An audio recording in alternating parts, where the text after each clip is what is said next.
સફળતાનો રસ્તો. સફળતા એટલે શું? દરેક વ્યક્તિ માટે તેનો અર્થ અલગ હોઈ શકે છે. કોઈ માટે ધન સફળતા, કોઈ માટે પ્રસિદ્ધિ, તો કોઈ માટે આત્મસંતોષ જ એ જ સફળતા છે. સફળતા કોઈ એક દિવસમાં નથી મળતી. તે એક લાંબી યાત્રા છે. સફળતાના મુખ્ય સ્તંભ. સ્પષ્ટ લક્ષ્ય, ક્લિયર ગોલ. સૌથી પહેલાં એ નક્કી કરો કે તમારે શું પ્રાપ્ત કરવું છે. હું શા માર્ગે સફળ થવા માંગુ છું? હું સફળ થવા માંગુ છું એના બદલે કે મારે મારા ગામની અંદર જે મારી પંચાયતો, મારા ગામના રોડ રસ્તાઓ, તેના માટે કે મારે મારા જીવનની અંદર મારા ઘરની કોઈ સફળતા કરવી છે, તો તેના માટે જે આપણા ગામના વિકાસો, ગામના રસ્તાઓ, ગામની સમસ્યાઓ, જે પંચાયત અને ગામને લગતા જે 5 વર્ષના જે ગામની સફળતા છે તેને ઉચ્ચ સ્તરે લઈ જવી છે. તો તેના માટે કઠોર પરિશ્રમ અને સમર્પણ ભાવ રાખવો ખૂબ જરૂરી છે. કઠોર પરિશ્રમ અને સમર્પણ, નિયમિતતા ખૂબ જ મહત્ત્વની છે. આત્મવિશ્વાસ અને સકારાત્મક દૃષ્ટિકોણ.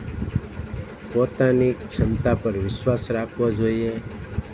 નિષ્ફળતાનો અંત નહીં, પરંતુ એક શીખ તરીકે જુઓ. સકારાત્મક રહો. શીખવાની પ્રવૃત્તિ. નવા જ્ઞાન અને કૌશલ્ય શીખવા માટે હંમેશા તૈયાર રહો. જીવનભર વિદ્યાર્થી બનીને રહો. સમસ્યાનું યોગ્ય સંચાલન. સમય સૌથી કિંમતી સંપત્તિ છે. સમય એ સૌથી કિંમતી સંપત્તિ છે. તેનો સદુપયોગ કરો. કાર્યને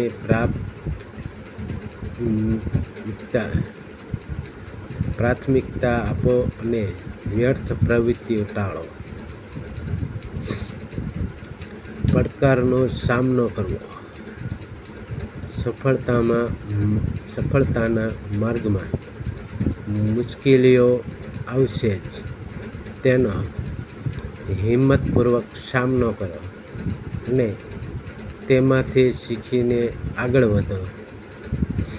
સફળતા ફક્ત અંતિમ પરિશ્રમ નથી, પરંતુ તે રસ્તા પરની ખૂબ લાંબી યાત્રા પણ છે. સાચો આનંદ લક્ષ્ય સુધી પહોંચવામાં નહીં, પરંતુ તે માર્ગમાં આવેલ અનુભવો અને શીખવામાં આવે છે. સફળતા તે બીજા માટે પ્રેરણા બનવાનું સાધન પણ છે. તો જે તે કંઈ સમસ્યાનો સામનો કરતા શીખો.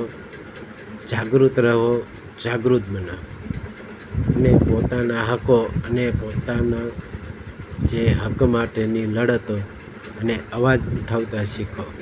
હું ભરતભાઈ વસવેલિયા. જય હિન્દ, જય ભારત.